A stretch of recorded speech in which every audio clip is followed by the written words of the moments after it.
ചില പ്രശ്നങ്ങൾ കൺമുന്നിൽ നടന്നാലും പലരുടെയും കണ്ണ് അങ്ങോട്ടെത്തില്ല. പൊതുജനം അപ്പോൾ ഇങ്ങനെ ഉറക്കെ പറയും, കണ്ണുണ്ടായാൽ പോര സാർ.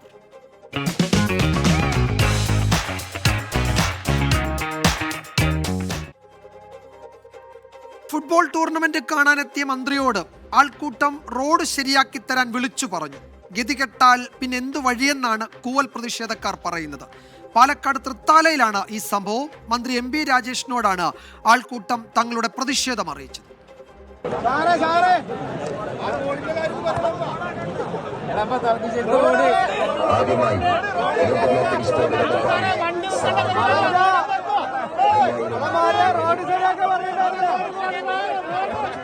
മന്ത്രി റോഡ് ശരിയാക്കി തരൂ. ഒന്നും രണ്ടുമല്ല, പലകുറി ആവശ്യപ്പെട്ടു.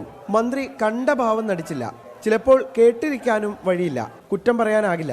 തൃത്താലയിൽ കഴിഞ്ഞ ദിവസം നടന്ന ഫുട്ബോൾ ടൂർണമെന്റ് ഫൈനൽ ചടങ്ങിനെത്തിയ MP രാജേഷിനോടാണ് നാട്ടുകാർ റോഡ് നന്നാക്കി തരാൻ പരസ്യമായി ആവശ്യപ്പെട്ടത്. തൃത്താല പടിഞ്ഞാറങ്ങാടി റോഡടക്കം നിലവിൽ തകർന്നു കിടക്കുകയാണ്. അതിന്റെ ടെൻഡർ നടപടിയായെന്ന സാങ്കേതികത്വം പറയാൻ തുടങ്ങിയിട്ട് കാലമേറെയായി. യൂത്ത് കോൺഗ്രസ് അടക്കം നിരവധി പ്രതിഷേധങ്ങൾ റോഡിന്റെ പേരിൽ നടത്തിയിട്ടുമുണ്ട്. തൃത്താലയിലെ റോഡുകളുടെ ശോചനീയാവസ്ഥ വളരെ പരിതാപകരമായൊരു സാഹചര്യമാണ്. തൃത്താലയിലെ MLA മന്ത്രിയുമായ MP രാജേഷ് ഈ തകർന്നു കിടക്കുന്ന റോഡുകളുടെ ഒരു പുനരുദ്ധാരണ പ്രവർത്തനത്തിന് ഒന്നും ചെയ്യുന്നില്ല.